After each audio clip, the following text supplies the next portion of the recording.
Hey there guys, welcome back to Ferris Farming Organic. Today we're going to talk about organic farming.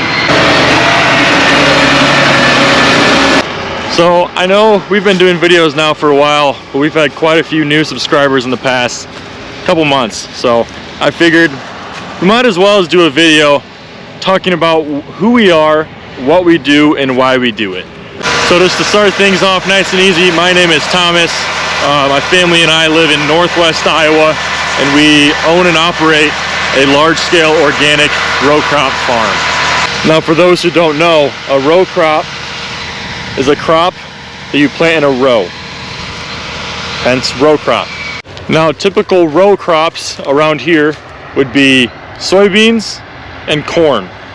Now, for many of you, that may not sound very different from a conventionally farmed field. And we're going to quick talk about the difference between a conventional farm and an organic farm. So generally, the differences between a conventionally farmed field and an organic farm field is the conventionally farmed field will use modern practices such as GMO, genetically modified seeds, for those who don't know what that means, chemical crop protection practices, and synthetic fertilizers. Organic, we don't use any of that stuff. Now, to some of you, it might sound like, well, organic farming probably is much cheaper to actually maintain and do every single year. That's actually not true. So we're going to take this cornfield, for example. This corn was probably planted anywhere from early May to late May. We'll just give that the time frame. So after the seed goes in the ground, we do our first pass of weed control. We're just going to call it weed control. So the first pass of weed control will be usually a Hotzenbeckler tine weeder, and that's usually done either from a day to a couple days after the seed is put into the ground. After the seed is matured enough and popped through the soil, a few things can happen. We can either run back over with the tine weeder with some tines taken out, or say if we got a heavy rain and there's a crust on top of the land, we might run the rotary hoe. And once, I would say about 2 to 3 weeks, when the corn hits that V4, V3 stage, we might start hooking up some cultivators. And cultivators are our main mechanical weed control implement that we use on our farm. And we usually run anywhere from, on corn, on this field alone, there was probably 5 to 6 weed control passes taken on this field. There was probably 1 tine weeder, 1 rotary hoe, and 3 to 4 cultivator passes.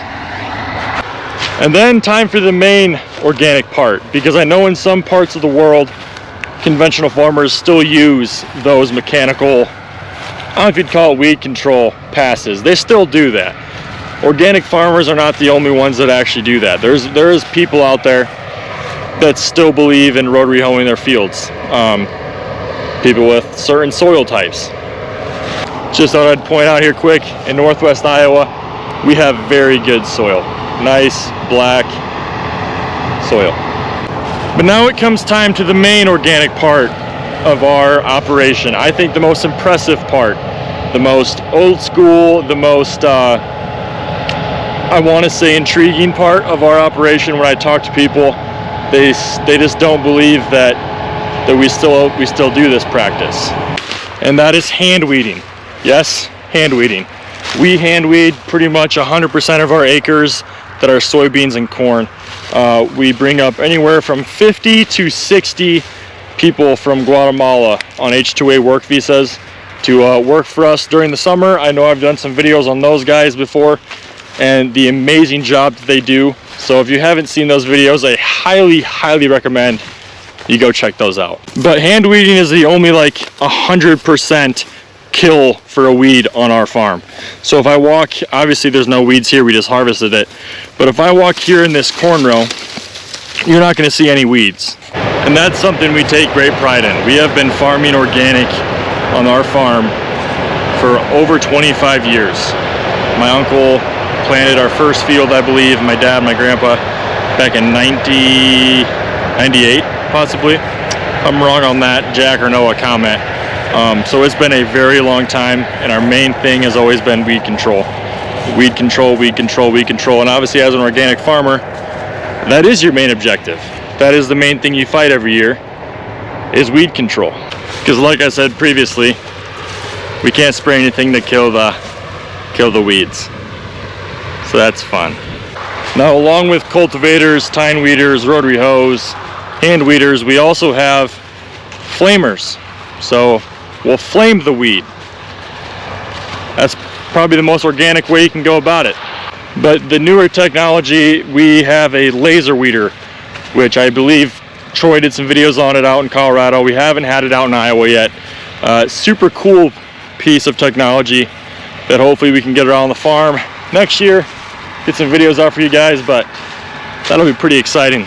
But myself, I'm 22 years old. I started farming right out of high school when COVID happened. I went from the classroom one Friday to a tractor on Monday. So a very quick turnaround. I've been on the farm ever since.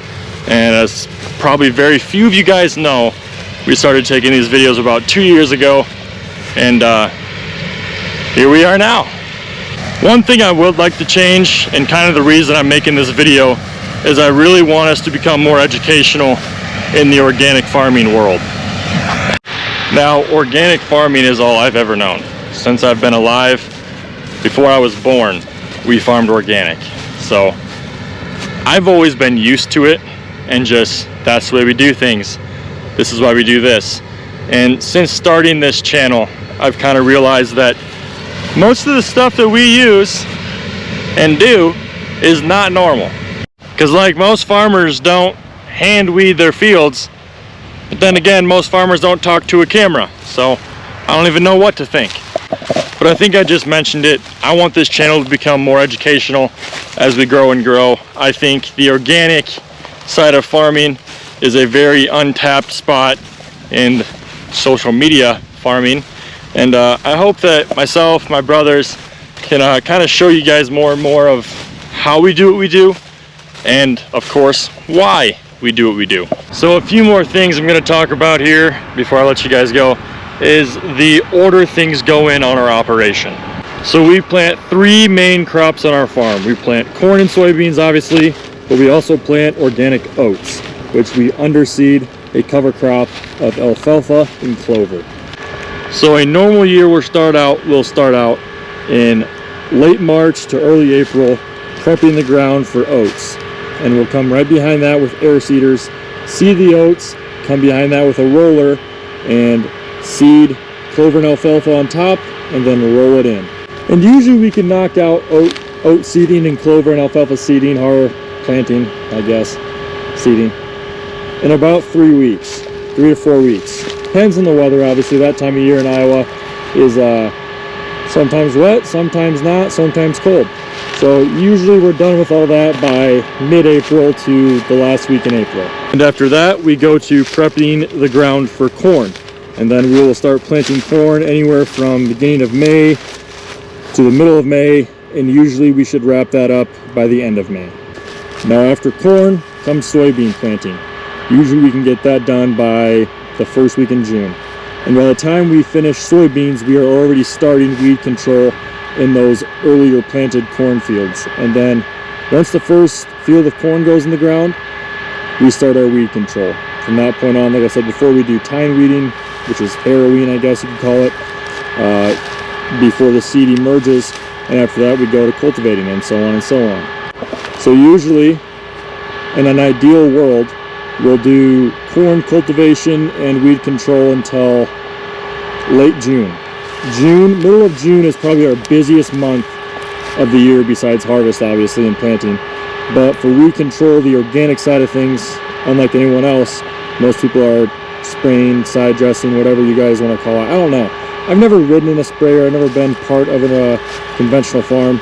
I think it'd be a cool video to go help out a conventional farm, or just go tour one when they're spraying and stuff and kind of learn about that. So let me know if you guys want to see that. Comment that if I should go to a conventional farm, take some videos, learn about that. I think it'd be very beneficial for me to get their perspective on farming.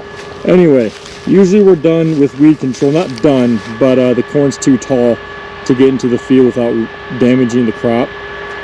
Late June. And after that, we move on to soybeans. And we'll do soybean weed control until, well, until August sometimes. Like this year we had some replant beans that we cultivated until pretty much the end of oat harvest. Speaking of oat harvest, we usually start that around the 4th of July to the middle of July, and that usually goes till the end of July or the beginning of August. Just depends on the year. All farmers know, everything depends on the weather. So once we are done with oat harvest, usually around the end of July, beginning of August, we'll start cutting and baling that alfalfa, clover, and oat straw. And all of our organic oats go to a mill in St. Ansgar, Iowa, and are distributed from, I believe, Quaker, Cliff Bar, things like that. Things that have organic oats in them, there's a pretty good chance that we possibly may have contributed to that product. So after we start cutting and stuff, we do a lot of our own drainage tile. We put in a lot of that ourselves. We have a tile plow, we have a crew that does that. Our employees do that. So around that time when the oats are taken out, if we want to put in drainage tile, we try to do that on a year where the field was planted oats. It's just less trash. You don't have to worry about doing it in the fall, late in the fall. You can do it when it's nice outside, things like that. So that's another thing we do during the August month. I know a lot of this is probably like common sense for a lot of you guys, but I just feel like we haven't ever done a video like this. I just think it'll be hopefully a little bit educational on how our farm operates, and yeah, I just feel like it's a good thing to do. So then we move on to September, which if you guys watch the channel, you'll know we started corn harvest in September. So we take out our corn first week of September, even if the moisture is around under 30%. We do dry most of our corn, if not all of our corn. We have natural gas dryers and propane dryers. The new bin site runs off propane. The one back home is a natural gas site. Now, would it be ideal to wait until the corn 16, 17%? Yes, but we do not have the time for that. So once we start corn, we'll do corn until the soybeans are ready. Once the soybeans are ready, we can usually knock out soybeans in, I want to say, a week and a half. Soybeans come out really fast. And once corn gets started, we obviously start tillage. And you guys have seen plenty of videos as of late of the types of tillage we do. We do disc ripping, chisel plowing, high-speed disc as much as we can, corn stalks, mix it in good, and we also mold board plow. I'm sure you guys can kind of tell from the camera, there's a lot of residue on top of this field. So we'll come before the ripper, high-speed disc this, mix it up, run the ripper over, and mix up even more, work up the ground, get out the compaction that was made in this field from all the passes of weed control during the summer. That's another thing I see a lot in the comment section is, you guys must have a lot of compaction. We do. On these end rows, obviously, we use auto track. We always turn the same headlands, turn rows, end rows, every single time we make a pass. So the planter will plant, will come right behind, use the same tracks. So it's not like we're just doing it randomly. There is a method to the madness on this farm, believe it or not. So after corn's out, soybeans are out, tillage is done, then we're done. A few extra things on our farm that we do as organic farmers.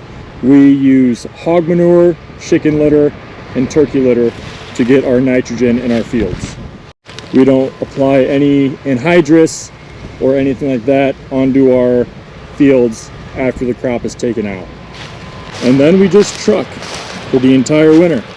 And hopefully by the time we start oat harvest, we have all the oats delivered. And by the time we start corn harvest, we have all the corn and soybeans delivered. Sometimes it's within a week of each other.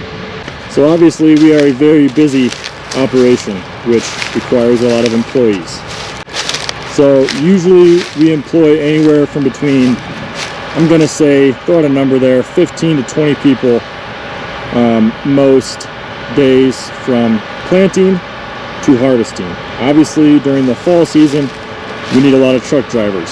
We run 3 combines, we run 2 X9s and 1 S780. So we probably employ about I'm gonna say 8 truck drivers full-time and a few custom guys. Once again, Noah or Jack, if you're watching this and I'm off on numbers, just comment.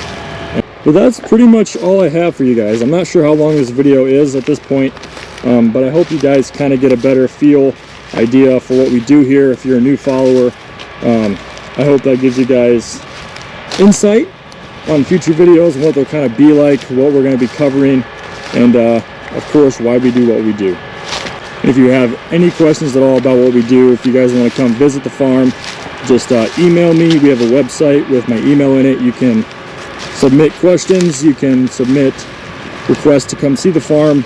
Like I said before, we're pretty busy throughout the entire year, but fortunately I am able to have people come to the farm, have them come see the farm, get a better understanding of it, see it in person, things like that, which I think is a very important part of agriculture in general. And once again, everybody is learning, so if there's someone out there that has been farming organic for forever, has better ways to do things, just comment. No one's ever going to be perfect. I think that's a valuable lesson in today's world. You should never stop learning. No matter what you do in life, you can always keep learning. But anyway, I want to call it a video. Thank you guys for watching. Hope you learned a little bit. Once again, any questions, comment, email me, and catch you in the next one.